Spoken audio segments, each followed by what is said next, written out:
আসসালামু আলাইকুম ওয়া রাহমাতুল্লাহ। প্রিয় বন্ধুরা, আজকে আমি আপনাদের জন্য পবিত্র কোরআনের এমন একটি শক্তিশালী সূরা নিয়ে হাজির হয়েছি, যে সূরাটি শুধুমাত্র আপনাদেরকে মনোযোগ দিয়ে শুনতে হবে, কষ্ট করে পড়তে হবে না। এই সূরাটি শোনার সাথে সাথেই চারদিক থেকে খুশির খবর আসতে শুরু করবে।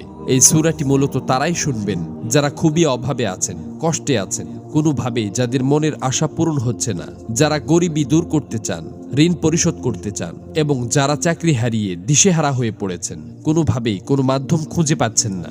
আজকের এই গুরুত্বপূর্ণ সূরাটি শুধুমাত্র তাদের জন্যই। কষ্ট করে সূরাটি আপনারা মনোযোগ দিয়ে প্রথম থেকে শেষ পর্যন্ত শুনুন।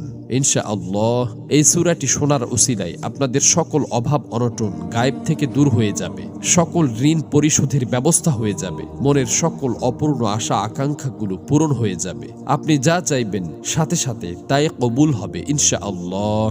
প্রিয় বন্ধুরা, আল্লাহ পাক চাইলে সবকিছুই সম্ভব। এজন্য আল্লাহ তাআলার কোরআন মাজিদের সর্বশ্রেষ্ঠ এই সূরাটি শুনতে শুনতে আপনার মনের সকল নিয়ত, মনোবাসনা ও জীবনের সকল চাওয়াগুলো আল্লাহ তাআলার কাছে মনে মনে দোয়ার মাধ্যমে তুলে ধরবেন।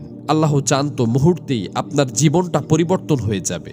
প্রিয় বন্ধুরা, জীবনে তো অনেক প্রচেষ্টাই করেছেন, একবার না হয় কোরআন মাজিদের এই সূরাটির উপর বিশ্বাস রেখে প্রথম থেকে শেষ পর্যন্ত শুনলেন।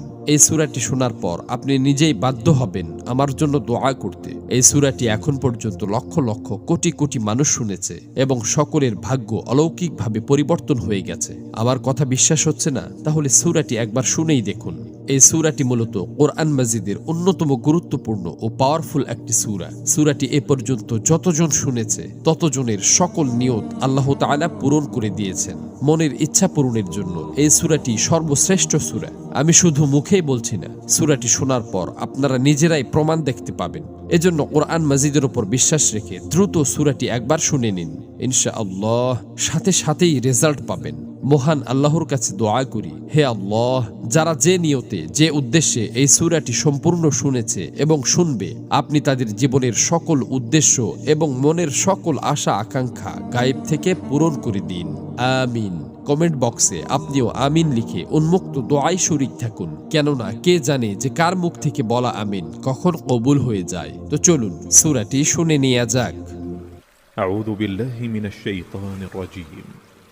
بسم الله الرحمن الرحيم.